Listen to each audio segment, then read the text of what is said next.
Bugün bir məsələyə toxunmaq istəyirəm. Artıq Məhərrəm ayı daxil olub. Məhərrəm ayı digər aylardan üstünlüklə seçilən bir aydır. Həmçində əlbəttə ki, bir çox tarixi hadisələr baş verir Məhərrəm ayında, ona toxunacaq. Uca Allah, baxın, bəzi aylarda, günlərdə, Ramazan, digər günlərdə, xeyir mövsümləri deyirlər, bərəkət verir ki, insan günahlardan çəkinsin, yaxşı əməllərini artırsın. Məhərrəm ayı da Quran-ı Kərimdə Allahın buyurduğu haram aylardan biridir. Haram aylarında deməli nədir?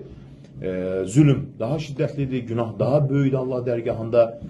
İnsan günahlardan daha çox çəkinməlidir bu Məhərrəm ayında.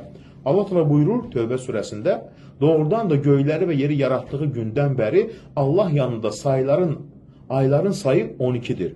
Bunlardan 4'ü haram aylardır. Bu doğru dindir. Bu aylarda özünüzə zülm etməyin deyir.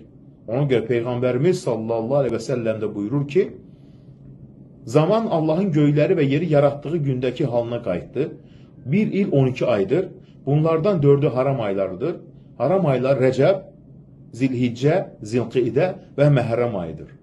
Ona görə də bəzi alimlərə görə Məhərrəm ayı digər aylardan üstündür. Nəyə görə? Çünki Allah ili haram ayla, Məhərrəmlə başlatdı və haram ayla bitirdi.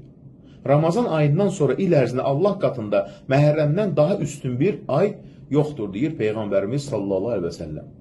Hətta cahiliyə dönəmində belə Məhərrəm ayına Səfərul Əvvəl, birinci səfər deyilirdi. İslam gələndən sonra Peyğəmbərimiz sallallahu aleyhi və səlləm bu ayı Allahın ayı Məhərrəm adlandırdı. Hədisdə buyurur, Ramazandan sonra ən fəzilətli oruc Allahın ayı Məhərrəmdə tutulan orucdur. Yəni Məhərrəm ayında müstəhəb orucdur. Vacib oruc nədir? Ramazan orucu.